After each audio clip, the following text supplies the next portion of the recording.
Assalamualaikum warahmatullahi wabarakatuh. Balik lagi di channel Fani Fitriani pada program Cari Tahu Yuk. Nah, pada episode kali ini yaitu episode 6 akan membahas tentang urgensi gaya public speaking dan juga persiapan dalam public speaking. Nah, apa aja sih? Pasti teman-teman penasaran dong. Yuk tonton terus videonya sampai akhir ya.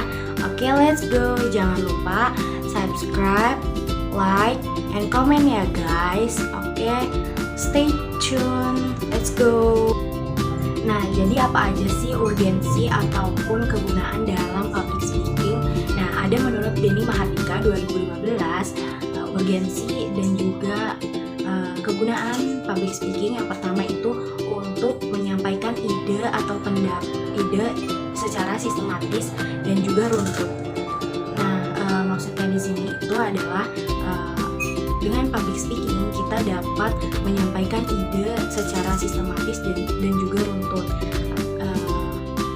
Jadi kalau kita sudah terbiasa melakukan public speaking, tentunya kita juga bisa menyampaikan ide kita secara sistematis dan juga runtut. Baiklah. Kemudian yang kedua itu adalah untuk mempengaruhi orang lain. Nah, dengan public speaking tentunya kita dapat mempengaruhi orang lain atau masa atau audiens gitu teman-teman. Nah, biasanya contohnya itu kayak misalkan seminar. Nah, pada kegiatan seminar itu tentunya si pembicara atau speaker ini dapat mempengaruhi audiensnya teman-teman. Yang ketiga itu untuk menyampaikan dan mempertahankan pendapat. Nah, dengan public speaking biasanya salah satunya itu ketika kita sedang debat ya teman-teman. Nah, urgensi daripada public speaking itu kita bisa menyampaikan pendapat kita serta mempertahankan pendapat kita dalam sesi debat. Nah, kemudian yang selanjutnya yang itu untuk mengikuti kegiatan diskusi atau rapat dengan baik. Kemudian yang selanjutnya untuk menambah rasa percaya diri. Nah, dengan kita membiasakan public speaking, nah public speaking ini tentunya melatih kita untuk membiasakan percaya diri teman-teman di depan umum. Kemudian yang ketujuh itu ada untuk melakukan presentasi. Nah, kalau misalkan kita sudah terbiasa nih berbicara di depan umum gitu, tentunya ketika kita akan melakukan presentasi itu akan lebih mudah gitu karena kita sudah terbiasa berbicara di depan umum gitu. Jadi kegunaan daripada public speaking itu kita bisa presentasi di depan umum tanpa rasa malu gitu. Kemudian yang selanjutnya teman-teman ada untuk memimpin jalannya rapat, sidang ataupun diskusi. Nah, dengan kita menguasai public speaking, kita bisa loh teman-teman memimpin jalannya suatu rapat ataupun diskusi ataupun sidang dalam acara apapun itu. Salah satu contohnya nih kalau misalkan teman-teman mengikuti kegiatan organisasi, nah teman-teman bisa banget loh menjadi pemimpin di diskusi itu ataupun memimpin jalannya rapat atau sidang gitu. Karena teman-teman memiliki kemampuan public speaking. Nah, dengan public speaking itu teman-teman bisa tuh gitu. Kemudian yang selanjutnya teman-teman ada untuk menambah wibawa dan citra diri. Kemudian yang selanjutnya sarana pengembangan diri. Dengan public speaking kita akan mengembangkan kemampuan kita dalam berbicara di depan umum. Nah, itu kan menjadi salah satu kegunaan dari public speaking. Kemudian yang terakhir itu teman-teman adalah kegunaan untuk memberikan pelajaran kepada orang lain.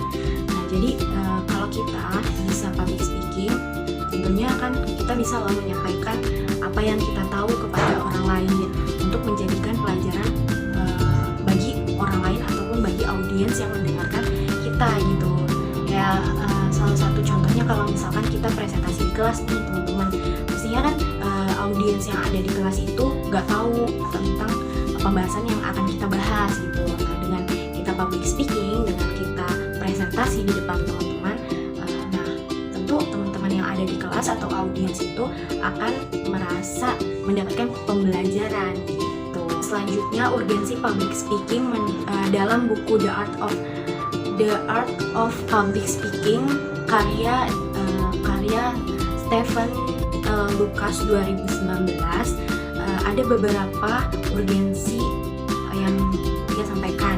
Yang pertama itu meningkatkan rasa percaya diri.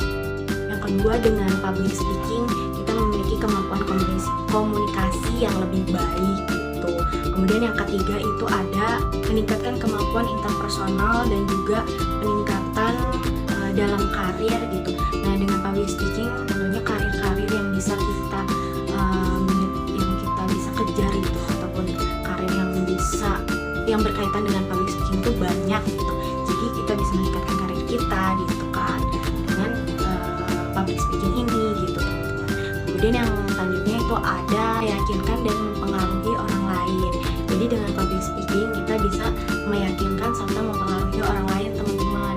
Kemudian yang selanjutnya itu ada partisipasi dalam debat ataupun diskusi. Jadi kalau kita melakukan public speaking, kita dapat berpartisipasi dalam kegiatan debat ataupun diskusi gitu.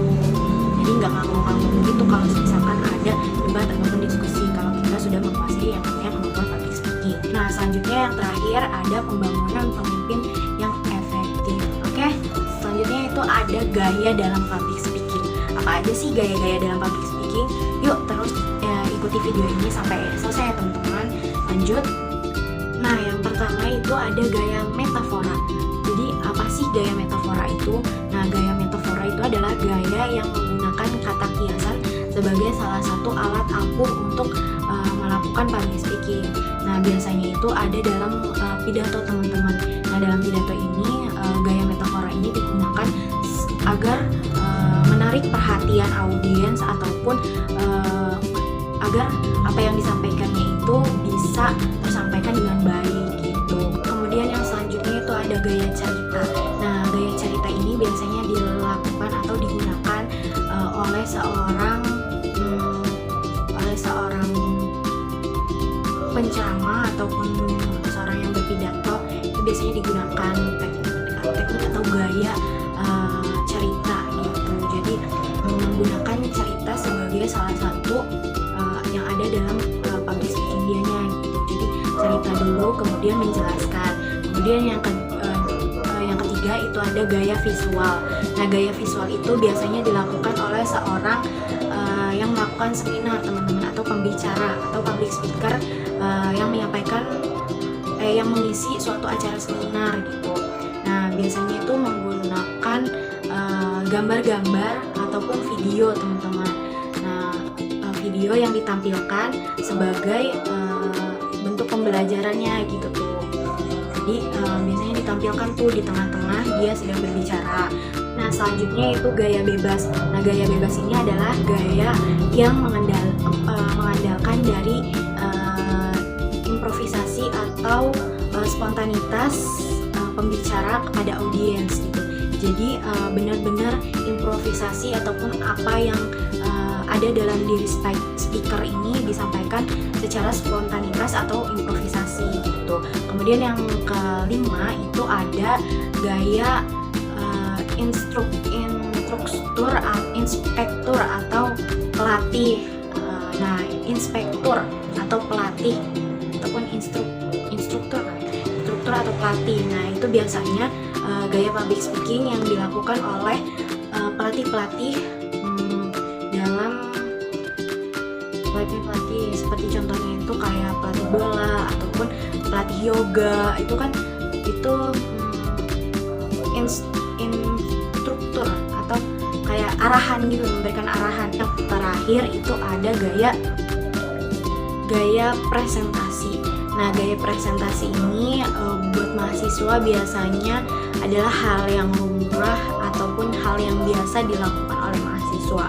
Nah, biasanya gaya presentasi itu adalah gaya yang dilakukan untuk menyampaikan materi ataupun pembelajaran yang akan dilakukan di kelas gitu. Nah, kemudian yang selanjutnya itu adalah ada persiapan dalam public speaking. Nah, tentunya ketika sebelum kita melakukan public speaking, kita harus mempersiapkan dulu nih hal-hal yang perlu diperhatikan dalam melakukan public speaking. Yang pertama itu adalah analisis dulu acara. Nah, menganalisis acara yang akan kita ikuti ataupun yang akan kita tampilkan gitu. Kemudian yang kedua, analisis audiens. Nah, analisis audiens ini audiens yang seperti apa sih yang akan kita yang akan menjadi pendengar kita gitu. Nah, kita harus analisis dulu agar public speaking yang akan kita sampaikan ini bisa tersampaikan dengan baik kepada audiens kita. Kemudian yang ketiga itu adalah analisis tempat. Nah, kira-kira tempat ini seperti apa gitu, apakah nyaman buat audiens ketika nanti audiens ini, teman-teman audiens mendengarkan public speaking public speaking dari seorang speakernya ini gitu. Kalau misalkan tempatnya kurang nyaman, berarti kan harusnya disesuaikan lagi agar nyaman. Misal kayak kalau panas disediain kipas angin gitu. Nah, kemudian hal-hal yang perlu diperhatikan dalam public speaking, tentunya yang pertama itu kita harus relax dulu teman-teman. Relax, kemudian menguasai panggung gitu. Kemudian kalau kita sudah relax menguasai panggung, kan tentunya kita juga akan merasa lebih nyaman nih kalau kita mau melakukan public speaking. Nah, kemudian kuasai ruangan ataupun tempat. Nah, teman-teman tuh harus banget yang namanya menguasai audiens yang ada di tempat itu gitu. Kayak menguasai tempat teman-teman. Kayak nanti kita mau nanti saya ini sebagai speaker nih harus jalan kemana nih gitu, biar menarik perhatian audiens. Tapi jangan yang aneh-aneh ya teman-teman. Kemudian yang ketiga ada mencari tahu seperti apa audiensnya gitu. Tadi juga udah dijelasin ya kan, mencari analisis audiens. Nah, sama aja ini juga mencari tahu audiens. Kita tuh harus banget sebelum melakukan presentasi itu kita harus kenali dulu audiens kita seperti apa gitu, agar nantinya ketika kita menyampaikan public speaking gitu kita bisa menyesuaikan gitu dengan audiensnya. Kemudian yang keempat itu ada harus mengetahui materi yang akan kita sampaikan gitu, the know material. Nah, jadi sebelum kita melakukan public speaking kita harus menguasai dulu nih materi apa yang akan kita sampaikan kepada audiens agar penyampaian materi itu bisa tersampaikan dengan baik kepada audiens. Kemudian yang kelima itu ada susunan pointer ataupun slide PPT atau PPT lah kalau bahasa kita itu. Jadi sebelum kita melakukan presentasi ataupun public speaking, kayak kalau presentasi kemudian seminar itu biasanya menggunakan PPT sebagai alat bantu dalam melakukan public speaking. Nah, kita juga harus mempersiapkan itu loh kalau misalkan kita memerlukan yang namanya PowerPoint atau PPT. Kemudian yang terakhir itu ada tampil dengan PD. Nah, kalau misalkan dari runtutan awal-awal yang lainnya itu sudah dipersiapkan, tentunya kita juga akan merasa pede gitu. Ya, kita kan tadi relax, kemudian menguasai tempat, menguasai audiens, kemudian menguasai materi yang akan disampaikan, kemudian materi yang kemudian PPT yang sudah disiapkan gitu. Nah, tentunya kita juga harus pede gitu, karena semua yang sudah hal-hal yang perlu diperhatikan tadi itu sudah tersiapkan. Tentunya kita juga akan pede kalau misalkan melakukan public speaking gitu. Beberapa hal yang perlu diperhatikan dalam melakukan public speaking agar menjadi seorang public speaker yang hebat menurut Devito 2015. Teman-teman, yang pertama itu ada pilih topik dan tujuan tesis yang kita pahami teman-teman. Kemudian yang kedua itu analisis pendengar. Nah, sebelum kita melakukan public speaking tuh harus banget kita analisis pendengar kita tuh seperti apa. Kemudian yang ketiga itu ada meneliti materi yang akan kita sampaikan. Kemudian kumpulkan materi-materi pendukung yang bisa kita gunakan dalam materi yang akan kita sampaikan gitu. Kemudian siapkan kata-kata yang baik gitu agar penyampaian materinya juga tersampaikan dengan baik dan dipahami oleh audiens. Kemudian persiapkan juga bahasa pembuka ataupun kesimpulan yang akan kita sampaikan kepada audiens nantinya gitu. Kemudian ada rancang poin-poin utama yang bisa kita sampaikan. Jadi materi-materi yang sudah kita kumpulkan, kemudian materi pendukung yang sudah kita kumpulkan dijadikan poin-poin agar memudahkan kita dalam melakukan presentasi. Kemudian yang selanjutnya itu mempersiapkan presentasi. Mempersiapkan itu dengan membuat membuat PowerPoint gitu. Kemudian yang selanjutnya itu ada latih presentasi kita dengan terus-menerus agar materi yang akan kita sampaikan itu kita pahami dengan baik gitu.